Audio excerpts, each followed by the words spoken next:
What's going on, guys? This is Nathan the Scrub, and welcoming you to our next deck profile here on the channel. Today I am profiling my Branded Fluffal deck that I took to the regional up in Sioux Falls this past weekend. I ended up going 5-2, lost in the last round at table 2, and ended up getting 11th place due to tiebreakers. So unfortunately I didn't get the top, but I do want to go ahead and jump into this deck profile, show you guys what I'm playing with. There will be some changes, so be expecting a different deck profile of this later on with these upcoming changes, as well as some live duels. There won't be any live duels with this version itself, but once the changes come out, there will be some live duels with that, just so you can see how the deck works. Overall, it worked really good for us. We didn't brick. I think I bricked one time out of every single round, so that was between 2 and 3 games each match, and I only bricked once. People were really surprised to see a lot of the Fluffal cards in this deck. A lot of people were used to like maybe the Fright for Patchwork, the Poly to the Chain, that kind of stuff. But once you start adding in all the other Fluffals, they weren't ready for or experienced enough to know what they did or how to react to them. So we were able to take advantage of that quite well. So like I said, we ended up going 5-2. Our 2 losses were a Sword Soul deck where I bricked the game 1, and then game 2 I couldn't recover enough to be able to take that one. And then round 1 I ended up taking a loss as well, and that was against ABC Therion, where there were just too many gates for me to be able to break through the board. But let's go ahead, we're going to jump into the deck profile. I'll explain along the way a few things, why we're playing certain ratios and why we aren't playing certain cards, and we'll go from there. We'll talk about the changes we're probably going to be making with the deck, as well as going over the recap and how well I did and what happened with those matchups. So let's go ahead. We're going to jump right into the deck profile. So starting it off, we are playing 3 of probably the big MVP out of all the Fluffals. That is going to be the Fluffal Penguin. Now, Fluffal Penguin is going to be your MVP. You're using this to get lots of draw power. When you're using this as a fusion material, you do get to draw 2, discard 1. That really helps you with discarding your Toy Vendor or Chain or anything else that you might need to get rid of, or just dead cards in your hand. You don't want too many cards in your hand that are dead, so being able to get rid of those really helped. Probably the MVP along with Scythe, to be honest, just because once you get those 2 cards in your hand, you're good to go. The next 2 cards we are covering are the 2 Fluffal Dolphin. Now, Dolphin is probably the best card when it comes to normal summoning. So with this card, when it's normal summon, you get to set a Toy Vendor from your graveyard back to the field and then send a card. So if you already have a Toy Vendor in the grave, say you Foolish Burial and then sent the Toy Vendor added the Dolphin, Dolphin then could then summon, set the Toy Vendor you just sent to send the Fluffal Wings. So really worked out there for us. You can kind of set up the board, get lots of combos going, but definitely an MVP there. Also allows you to, when it's used as a fusion material, shuffle back the poly in your grave so you can reuse those, because you go through your polys a lot with this deck. I was going through 2 or 3 a turn. Lots of my turns only lasted maybe 1 or 2 turns, to be honest. The problem with our current format is that each turn, I timed at least one of the decks that I played against, each turn is taking 10 minutes. So if his turn takes 10 minutes, then my turn takes minutes. That's, if I win that game, all of a sudden we only have 20 minutes left for game 2 and 3. If I lose the second one, you know, it just kind of gets crazy with that. So if you don't have a hand trap, if you're not able to build a board enough for me not to be able to break it and beat you, you're kind of out of luck. Or if you don't OTK when they try and build their board, you're out of luck there as well, because everybody's taking long turns. There's no just set 1 pass anymore. It's going to be multiple special summons, multiple sets, multiple activations, and you just have to deal with it. But moving on, we are playing only 1 Fluffal Bear. I know a lot of people are going to see this and say, what are you doing with your life? You don't only need 1 bear, but trust me, you only need the 1. A lot of times you're going to be sending the Toy Vendor other ways. You're either opening the Toy Vendor, you're playing 3 of them, you're sending it with the Foolish Burial Goods, you're doing other things. You don't really need this as much. This is kind of a backup plan for us. A lot of time I like to bait the spell negates, because you can activate your Toy Vendor, and so you activate the Toy Vendor, they're going to bait a negate with that. They can activate, if they can negate either spells or traps, or they can pop it, they're going to pop it right there, because they don't want you to go with the effect, because if you have the Wings in grave, they're, oh, we already know you're going to do the Wings effect. But what they don't realize is once the Toy Vendor goes to grave, if they pop it or they negate it and it gets sent to the grave, it activates again. So in the graveyard, the Toy Vendor will then add the bear discard to set the other one. So it's just a way to bait other negates out. So along with the bear, we're playing 2 wings. I figured we're trying to go for OTKs as much as possible. This isn't a long game deck. If you're not winning within the first 2 to 3 turns, you're probably losing. So you want to have only 2 wings. You're only going to get to use once per turn. So being able to just do that, there's lots of ways to get the wings to the grave. You don't really want to open it, so playing 3 was not ideal. Moving on, we are playing 2 last 1-ofs. We're playing the 1 Fluffal Owl and the 1 Cat. Cat is for the recursion of the polymerization, so when it's used as fusion summon, you can add the polymerization back from the graveyard to your hand, and the owl can either add a poly, or it can actually be used as a poly itself by paying life points. The owl comes in handy if you are trying to get to a poly in your deck, you don't have one, you don't have a way to get to one without a patchwork or whatnot, you can special it off the Toy Vendor effect to add it, or if they have something like an anti-spell fragrance where you can't use spells, you can go ahead and use the owl instead. So those are all of our Fluffals. I think we're playing 11 of them, I want to say. I might have miscounted. I just kind of said that off the top of my head. We'll have to see. You guys can let me know in the comment section if I was right or wrong. Moving on to the Edge Imps. We are playing 7 of them. First up is the Edge Imp Chain. Edge Imp Chain, a lot of people are knowing what this does by now because it does add your patchwork. But when it's sent to the graveyard, you can add a Frightfur, spell, or trap, which we're playing multiple of from the deck to the hand. A lot of times if you open this, you're going to be adding the patchwork. When you're using this as the fusion material, you don't want to add this back, but you'll add a patchwork if you haven't already used it this turn. You can then add that activate that patchwork to add a poly, and then something else that I'm going to talk about in just 2 seconds. But that's really good. It also has a secondary effect where if it's on the field and it attacks, you can add another chain. A lot of people aren't doing that with most decks because they're only playing the 3 chain. Us, however, we're playing more than just 3 chain. We're playing other Edge Imps as well, so you can benefit from that. If maybe they're not doing anything else, trying to bait things out, you can attack with it, add another chain, because even if you use a chain the next turn, you can still get more patchworks and add different Edge Imps instead of just the chain. Now we can talk about the MVP of all of the Edge Imps. Now this is going to be the MVP right here. This is the Edge Imp Scythe. Now if you don't know what this card does, during your opponent's main phase, you can activate the effect by revealing this card and fusion summon during your opponent's turn. So you get lots of interaction with your opponent with this card. You can reveal this, and then you can fusion summon. A lot of times what you're going to be fusioning into is the Cruel Whale. So Cruel Whale on summon will target 1 card in your field and 1 card in your opponent's side of the field and destroy both of them. So what happens is you're going to be using the Scythe to bring this out, and it's going to disrupt your opponent. So maybe they're going for Sword Soul play, you can get rid of a token, or you can get rid of the main monster, they can't synchro. Any kind of board that they're trying to build, you can bait negates with it. The biggest thing with this is when you're using it with the Scythe is, Scythe's secondary effect is when it's in the graveyard, you can banish it to stop the destruction of a Frightfur Fusion, or a Frightfur Fusion monster. So you can summon the Cruel Whale, and then target maybe the Cruel Whale, your opponent's monster, and then banish the Scythe to keep it safe. Or what you can do is if you have maybe a Toy Vendor on the field already, maybe you had to go first, you have that Toy Vendor live on the field, you can target the Toy Vendor instead and pop your monster, keep the Scythe in the graveyard, so you don't have to use that effect to save it, and then you get the Toy Vendor ad instead. So it really works really, really well. I love the card. At first I was only playing it 2, but playing it 3 is so good. You want to open this card in your hand, especially if you're going second, being able to stop your opponent. This deck is super tight. There's 40 cards in it, and you can't really put as many hand traps as you want in this to break boards and whatnot.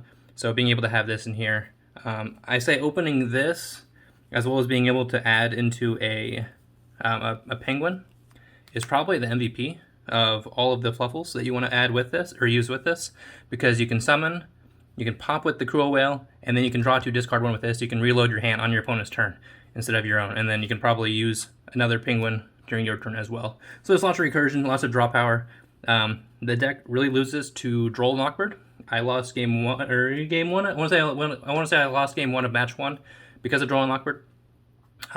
He had 2 in his hand, which I didn't realize. He discarded 1, and he only had 1 card in hand. I thought it was something else, and it ended up being another Droll Knockbird, so it kind of hurt me. But we do play 3 Crossout Designator in the side deck along with 2 Droll. That way you can side into those and try and stop your opponent from doing those. So, moving forward, we are playing one last Edge Imp. We've got the 1 Edge Imp Sabers. We all know what Sabers does by now. If it's in the graveyard, you can set 1 card on top of your deck to special summon it, so you can kind of keep going with that. A little more recursion. You're not playing too many links in this deck right now, just because of other cards in the main deck, but we'll talk about that in a second. So you can't really link into doing anything crazy with this, but you do want to have this for your Tiger. You can just keep fusioning off by special summoning this back, and you can really abuse the Toy Vendor by sending a Fluffal on top of the deck with the Sabers effect, special summoning it, say maybe the Owl or something else, and then you can Toy Vendor, discard, draw into the Owl, or whatever Fluffal you want. Especially the Owl, add the Poly, then you have an Owl and Sabers on field, so you can go into a Tiger play. Lots of fun stuff there. So that's all of the Fluffal engine monsters. Next, we're going to move on to the second portion of it. So we are playing some Brandeds in this, which I think is really, really good. Throws a lot of people off because they see the Brandeds and they're not expecting the Fluffals, or they see the Fluffals and they're not expecting the Brandeds. Especially if you're seeing the Frightfur Patchwork and you're like, oh great, now Drew's playing Despia, and then all of a sudden the Fluffals come out and you get OTK'd and you're not really sure how to react to that. So we're playing 3 of the Alabar. That's going to be adding your Branded Fusion. Going to be adding a few things to this probably. It's going to be over 40 cards, I can tell you right now, just with the way that the deck is. But we'll have to figure out how to get around to an even number with that, so hopefully it's pretty consistent still. So you got the 3 Alabar to add your Branded Fusion, and then we got the 2 Fallen of Albaz. That's going to be used for a lot of your fusion summoning. I never got to normal summon it during the tournament or during the regional and use that effect because nobody left a light on the field or a dark on the field for me. Surprise. I was just OTKing too fast and never really opened it. You do want to play 2 though, just in case you do have that random opening of it in your opening hand. You don't want to deal with that. So that is all of the Despia monsters / Fallen of Albaz. And then we do play 3 hand traps in the form of 3 Ash Blossom. I think it's really key to have this card. You can always side this out if you need to, if they're not adding cards to the hand, or maybe they're adding too many cards that the Ash Blossom will hit, so you can side in like the Drolls and whatnot. So we do play lots of side. I can kind of show this side. Again, it's going to depend on where the regional is that you're playing, as well as if it's a regional, local, YCS, nationals, wherever you're playing at. You want to keep in mind that kind of factor of what people might be playing in their decks that you want to hit. So take the side deck with a grain of salt. Moving forward with the spells. One of the MVPs of the deck, obviously, is your Toy Vendor. A lot of people don't realize that this is not once per turn. It's once per turn per card, not once per turn of total. So if you have a Toy Vendor on field and you wings, and you banish it and you draw into something else, you can activate another Toy Vendor. And so you send another Toy Vendor to the grave, you can activate that effect again. So it just keeps recurring itself. I can resolve 2 or 3 of these per turn. It's pretty crazy, especially if you can do like a bear when you have a Toy Vendor in your hand. Toy Vendor, discard the Toy Vendor, add the Dolphin, summon the Dolphin, set the Toy Vendor, send the wings, activate the other Toy Vendor, banish the wings, banish the bear, send the Toy Vendor effect. Like, so much recursion in this deck is amazing. People don't really realize how crazy it can get, and they don't know what to negate or what to pop, because if you do activate this card and they negate it or they destroy it and it goes to grave thinking that you got rid of it, you no longer have to worry about it, well, it's just going to add the dog, or it's going to add the Dolphin, or it's going to add the bear, and you're going to get right back into it. So it's kind of hard to deal with it, but I digress. I did mention Dog is Now by accident. We are not playing Dog in this deck. The summons in this deck is pretty crazy when it comes to like normal summoning. If you're normal summoning your Alabar, you can't normal summon the Dolphin, so you have to rely on the Toy Vendor to get the Dolphin out. Or if you normal summon the Dolphin, you can't normal summon the Alabar. So it kind of just depends on what you're opening, what your hand is, what you're playing against, what you're trying to OTK. Next up, you're playing the 3 Fright for Patchwork. This is kind of a staple in all branded decks, but it's definitely a staple in the Fluffal deck, so you want to have 3 of those.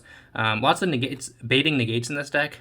So if you have the Branded Fusion, you activate that and bait the negate, so you can activate the Patchwork. If you wanted to activate the Patchwork first, bait the negate, just activate the Foolish Burial Goods to send the Toy Vendor to get to the Dolphin, to summon the Dolphin, to set the Toy Vendor, to send the Wings, then activate the Patchwork. Like, there's so many ways to bait negates in this deck that you can get through a 4, 5, 6 negates on board just by all the cards in your hand, because you can just bait all the negates out and still have plays. It's like the craziest thing in the whole world to see. I wish I could have gotten some of my live my duels from the regional like recorded, because it was crazy how well it worked when it comes to like breaking boards and breaking negates. Next up, we're playing 3 polymerization. A lot of people don't play 3; they think 2 is enough. I go through 2 to 3 a turn. Honestly, when it comes down to it, like if I'm OTKing you, I am playing 2 to 3 of these. I will use one of these to bait a negate if they have a spell negate on the field. It just kind of depends on what we're going with. You do have ways to add these if you want to with the Patchwork, the Owl. You can add them back with a Cat. There's just lots of ways to recur this, get it going again. Because you do only want your turn to last 1 or 2 turns. If you're going second, you want to be able to end their turn that turn. You don't want to give them a chance to try and recover, because, you know, one top deck could stop this deck. So, next up, you're playing your 3 Branded Fusions. So these are going to be dumping your Fallen of Albaz. Best part about that is when you're summoning your Albion from the extra deck, which we'll get to those, it requires a light subject, right? A light target. And so you'll dump your Fallen of Albaz, but you need a light, right? So you'll dump your Wings. So Wings is automatically in the grave. You don't have to worry about trying to get it anywhere else. You already have a Wings in there, so if you can get to like a bear, send the bear, set the Toy Vendor, you're good to go. It just kind of works that way. If you have another way to get to a Dolphin with the Toy Vendor engraved, maybe you have Foolish Burial Goods, you'll activate the Branded Fusion, summon your Albion, send the Wings and the Fallen of Albaz, Albion effect, bring out the Lebellion, bring out the Mirror Jade. You have the Wings engraved already, so maybe activate a Foolish Burial Goods, you'll send the Toy Vendor, add the Dolphin, send like a bear, banish the bear and the Wings for the Toy Vendor, get that effect going, and then you just roll off of that and you end up OTKing. It's pretty crazy. Now this does stop you from using anything else. I want to reiterate that. Stop the Branded Fusion activation, or the use of the Branded Fusion, makes it so you can no longer use anything from the extra deck but fusions. I do have 2 things in my deck currently that are not fusions, they're links. I am taking those out. I am no longer using those. I'm going to be strictly fusion. Hopefully they don't have the dimension barrier. If they do, they do. That's kind of why you have the Edge Scythe. So if they set like a card in their back row and you want to get rid of that before you OTK next turn, you'll just Scythe into the Crow Whale to pop that before they have a chance to activate it on your turn. So that's how you deal with that. But 3 Branded Fusions to add off the Alabar. You can open it in your opening hand. I've activated 2 of these before because they've negated the activation. That's pretty cool as well. Just all the baits of the negates and having to deal with things. Lots of fun. The last fusion of the deck is the Fright for Fusion. This is the add off of the chain, so if maybe you activate the Patchwork to add the chain and you're going for the OTK, you can activate another Patchwork, so when you fuse off that chain, you can add the Fright for Fusion and then go in for the OTK there. Like I said, you only want your turn to last maybe 1 to 2 turns tops. If you're going second, you want to end on that turn, because you don't really have any negates when it comes to your monsters with the Fright First. You have some with like the Brandeds, with the Mirror Jade, maybe going into the Predaplant Dragostiphialis or whatever it is. But you don't really have anything else when it comes to like negates with the Fluffals or the Fright First. So you want to end it as soon as possible. Alright, next up we got 2 Foolish Burial Goods. Just being able to dump that Toy Vendor to add the Dolphin, summon the Dolphin, set the Toy Vendor, send the Wings. Super crazy good. If you've already gone through those kind of plays, maybe all your Toy Vendors are in the grave and you just need to clear out, you can send things that you don't think you're going to need. Maybe you've already had all the polymerizations out of your deck, so you can send like a Patchwork or something else dead. Just to help deck clear, or deck thin a little bit, and just to get to what you need instead of what you don't already have. If you're activating one of these and you're not sending a Toy Vendor though, unfortunately at that point you are kind of grasping at straws and you need to get out of there as soon as possible. Abort the mission. Then we do have 2 last spells. We're playing the 1 Harvey Speller Duster, being able to clear that back row without having to use the Crow Whale, so you can use that for other things. Pretty good. Again, you can bait negates with this as well, or just cause activations. If you're playing this Eldritch, you can activate this and cause them to have to use all of their spells or their traps right away. Yes, they can summon those, but you don't have anything on field yet. You're going for the OTK, so they'll special summon an Eldritch, but that's it. They can't do anything else. They've already been activated, and then you can go for the OTK from there. And then I do play the 1 Called by the Grave. I literally never saw this once. Well, maybe I saw it once or twice. I never used it though. Never used it. You were just going through so many negates that you don't have to worry about that, and it's probably getting dropped from the deck. So that is the entire deck right now. I can tell you that with the way that it works now, with how super consistent it is, that was horrible. With how super consistent this deck is, I don't think that there are many changes in the main deck, minus adding a few cards. I'm probably going to take out the Called by the Grave because you do side let me just go through this real quick. So you're siding the Crossout Designators, so those can use to hit your Ash that you already have. We play 2 triple Tactics Talent, so if we have a lot of things that maybe your opponent is activating on your turn, so if they have negates, you can use this, either bait another negate or take one of their monsters. We got 2 Dark Ruler No More. That's for board clearing, as well as being able to OTK in the next turn if you need to clear everything out. Twin Tester for your anti-spell fragrance, just in case. We're playing the Zombie World as well as the Necro World Banshee. Shout out to David for lending me this. I might need to return this to you. Reach out. But that's good for your Plunder decks that you need to deal with.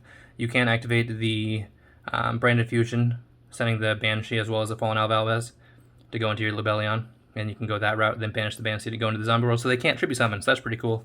And then you're playing 2 Droll as well as the 2 Nibiru. Those are just good cards all in general, but as well as being cross-out designated targets. So if they hit you game 1, you can side those in and deal with it. So probably going to take out the Called by the Grave. I want to figure out a way to add the branded openings to the deck. That way we're not using a normal summon on the Alabar, not being able to use the Dolphin, or using the Dolphin, not being able to use the Alabar. So probably going to fit those in here as well. And I've been talked to a lot by Ethan about adding the Branded Loss. We'll have to see if we can get that in here as well. But this is a pretty long video so far, so let's go ahead and finish up real quick with the extra deck. So you got the 2 Cruel Whale. Cruel's MVP, breaks boards on your opponent's side, stops them from setting their card because you can pop them before they can activate on your turn. Really good card. You can also OTK with this by having 1 out. You can send a Fright for card from deck or your extra deck to the grave. So say you have double Patchwork in the grave, but you already have all your polys out. You can send a Fright for Patchwork. You can send a Fusion, whatever you need to do at the time, depending on the issue that you're dealing with. Target one of your Frighters on the field, and it's going to pump it up by half of its attack. So if you target itself, it's going to add 13 to it. So it turns into a 39 attack beat stick, or 3,900 attack beat stick. Just being able to get over things when it comes to having issues. with the decks you're dealing with. Next up, we're playing double Sabertooth. Sabertooth is really good at recurring anything you need. You can Kraken into this. So you Kraken, send their card, they think they can't attack this turn. You bring out the Sabertooth, bring back the Kraken, and with the Sabertooth's 400 attack boost, that's literally game right there, 8,000 directly. If they don't have anything else, you can also use any other of your Frightfurs. So you can use your Cruel Whale, bring it back. You don't get the pop again, unfortunately. Somebody asked me if you could do that. I thought it was straight broken if you could. But you can always like Sabertooth into a Cruel Whale, then use a Cruel Whale, another Fluffal into another Sabertooth, or a Sabertooth into a Sabertooth, special summon another Sabertooth. So all of a sudden you have two Sabertooths and a Cruel Whale in the field. So you're getting 800 attack boost instead. Or you can summon the Tiger, and then it gets the math gets crazy there. You got to get a calculator out. It's pretty fun. You are playing the one Cruel Whale, or you are playing the one Kraken. Sorry about that. You're playing the one Kraken. You only need one. You can recur it again with a Sabertooth and reuse its effect again. It's a good way to bait negates as well. You can attack twice with it. So if they leave their field open, that's 44 direct damage. If that's the only thing you have, most likely you're going for game though. No need to worry about it. Side note: if it does attack and you don't finish them off, it goes to defense, and then they goes to defense after the battle phase. But if you do use its effect, you can't attack directly with it. So you want to make sure that you use its effect and then Sabertooth it back, because then it can attack directly. People don't realize that, because it's considered a new card. The last Frightfur we're playing is the one Frightfur Tiger. You can use this to pop your opponent's cards. You can use the Frightfur Fusion to get rid of things that are in your way. Maybe you're planning on going for a game, they have a couple set cards. You can Frightfur Fusion, banish things from the grave to bring this out. You don't have to use any of your cards in hand. It'll either bait the things out that they have, or bait the negate out if they have something to negate it. And then he also adds 300 attack for each Frightfur and Fluff on the field to all the Frightfurs, so that can get pretty crazy if you have a few of those out on the field. Moving on, we are playing a couple of the branded cards. We got two Albion. Albion's pretty good, pretty good. This is going to be the one that's going to be sending your wings. So you'll send the wings and the Albaz with this, and then this will banish itself and the Albaz to bring out the Rebellion. Discard a card to shuffle back the Albion and the Fallen of Albaz into the Mirror Jade. So that's kind of the play route there for us. I am planning on taking out the two links though to add other routes that you can deal with there, such as the Masquerade, depending on how you're doing with time, or maybe you can't OTK them. I had somebody at the regional he gained life up to like 10,200 or something like that. It would have been, and I wasn't able to OTK him. I left him at like 950. So it would have been really cool to be able to end on a Masquerade there instead, or like finish out my move and then main phase 2 go into a Masquerade, and then have him literally be able to only activate one card because he has to pay life. So pretty cool there with the Albions. Next up, we've got the one Lubellion. Again, we are changing some things out. We have some links in here, so I'll probably be adding a second Lubellion and the Masquerade after taking out the two links.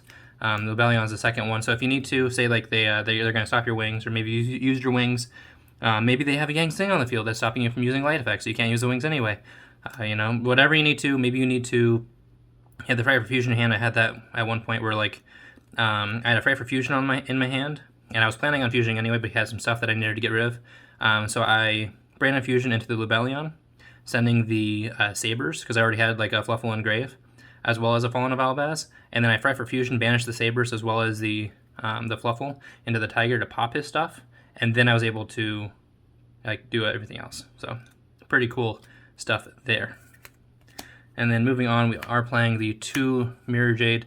I never actually ran into having the aspect of needing to, just because you're OTKing. You don't really need anything else. If you're putting up negates, say you're going first, and you're putting up negates, you're going into the Mirror Jade plus the Predaplant Dragostophilia, and if they're able to beat that with like your hand traps as well as like a Cruel Whale or a Cruel Whale effect from the Scythe, you pretty much lose because you don't really get to do anything else. If they don't finish you off, you can activate the Mirror Jade's effect and Grave, popping their stuff. So that's pretty cool.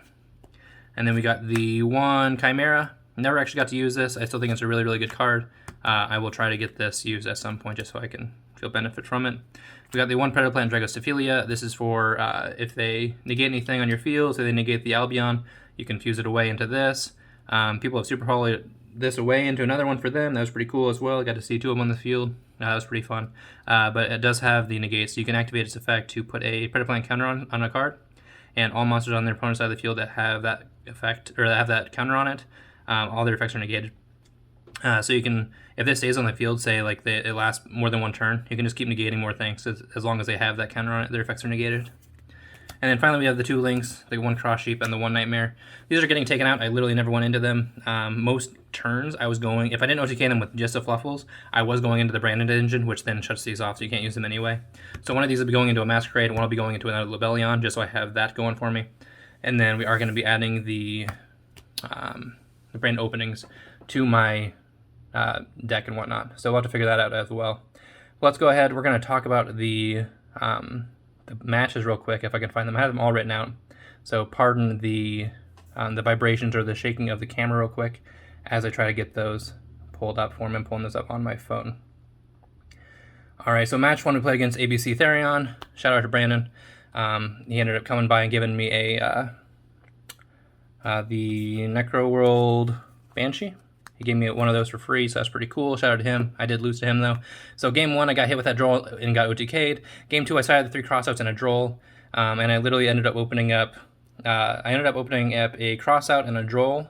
He went first. I was able to droll him, so he had to stop his turn. I could have OTK'd there if I had drawn into anything fun, but I ended up drawing another nobleman. I ended up drawing another crossout, so I couldn't do anything. So he just ended up OTKing me there, so that wasn't very fun. Match 2, we played against Branded Dynamorphia. I never even saw the Dynamorphia cards, to be honest. Game 1, he ended up on a Mirror Jade, and then I baited out the Banish, and then I OTK'd there. But he never saw the Despia on that. He just saw the Fluffals, so I was able to game 2 go off with that. So game 2 ended on 1 set and 1 monster. He literally had nothing. It was pretty crazy. He must have bricked there. So then I patchworked. He had no hand trap, so I patchworked, and then I Branded Fusion. He imperned my Albion, though, so I polyed it away into the Predaplant Dragostophilia. Added the Branded Fusion at the end of the turn there. Turn 2, he super polyed into his own Dragostophilia using mine. That was pretty great. And then turn 3, I ended up Branded Fusioning, sending the summoning the Lebellion to send the Sabers, and then I Fright for Fusion into the Tiger to pop his back row and the Drago, and then I polyed into Sabertooth, bringing back the Tiger, and then attacked for game there. So that was good. That was a fun time for me. I enjoyed that a lot. Match 3, I played against Machina Infinitrack. He played Gear Frames in there as well. That was interesting. Game 1, Mirror Jade doesn't target, so I just banished his Fortress and OTK'd him from there. Game 2, he brought out one of the Machinas. I can't remember what the name of it is, but it has 4,600 attack, and he had Skill Drain, so that was pretty fun. I didn't have any way to get around that. And nothing on my side of the field could gain their attacks or their boost from the effects from the Frighters. So I literally couldn't get over it, so I scooped there. And then game 3, it was pretty close. He Gustav maxed me. We were pretty close to time, so he burned me from 2k. But I had a chain in hand, so I twin twisted the chain to pop his back row to make sure there was no skill drain there. Added the patchwork added the poly and the scythe. I polyed the scythe and an Albaz I had in my hand into the Lebellion into the Mirror Jade, banished his monster, I banished the Gustav, attacked over another monster on the field. He flipped Gozan, but Mirror Jade and Lebellion are both darks, so I ended up going back and just attacking for game the next turn. Match 4, played against Dawson. He played ABC Therion. That was pretty interesting. Lots of back and forth there. That was pretty fun. I don't think he expected the Fluffals in the deck. He saw the Despias first, and then he wasn't expecting all the Fluffals, so that was pretty cool. Match 5, played against Drytron. That was interesting. Game 1, he summoned the Amorphage Ritual that says that I skipped my main phase, which was not fun for me, game 1, and that it negates all fusion, so I couldn't actually beat over it, so I had to scoop there. And then game 2 and 3 were pretty fast for us, because he didn't fusion any of those. He wasn't able to get that out because I had hand traps in the Cruel Whale to stop him from doing things, so that was pretty fun there. Match 6 was Endy Mayan. Game 1, he set up a crazy board with like 20 negates, I swear. It was insane. Game 2, I should say, I OTK'd. He ended up with like 1 negate, I think, and 2 back row. Must have bricked there, and I just OTK'd. And then game 3, it was close time. It was like his back was to the camera. I'm not sure what was going on, or the clock. Not sure what was going on there, but he activated a Upstart Goblin and brought me up to 9,000. And then he had a couple negates on his turn, but I have enough cards to play through negates, and I made plays until his attack phase, and then we ended up going into time, so I was able to Cruel Whale into an attack, but I was already up at life anyway. Last game was match 7. I played against my second loss of the day. That was the Sword Soul. Game 1, I bricked. The very first brick of the day for me was unfortunate. I think I opened up like 2 Albaz going first, or no, I was going first. I opened up 2 Albaz, a Scythe, a Sabers, and then a card that I can't remember what it is, but it was pretty gross. I think it was an Ash, actually. Yeah, I think it was Ash. That was I opened up with game 1. Ended up having to scoop on that because one ash plus nothing else is trash. Game 2, we ended up making the Yangzing that negates lights, and I was dumb and I summoned the Lubellion instead of the Albion, and I couldn't actually use the Lubellion's effect. Should have summoned the Albion instead, made the Mirror Jade, banished, then went for stuff there. Probably could have gone to a game 3 on top there. But that is the entire deck profile. That was my recap for you guys. Hope you enjoyed. I did start a TikTok, so you get to see like the travel and whatnot, what I packed. So check out the TikTok. That's going to be pretty interesting, and then we'll go from there. But that is all I've got for now, guys. If you did enjoy today's deck profile of the Fluffal branded deck, make sure to stay tuned. We'll be doing an updated version of it, as well as live duels, so you can see those in action. Maybe we can do some test hands, some combos, and stuff like that, because I love this deck. I'm probably going to be sticking with it for a while now. It's pretty good to be able to beat through all the negates people try and put on the board. But that's all I've got for now, guys. Thanks so much for watching. As always, this is Nathan the Scrub Academy, signing up for now. Peace out.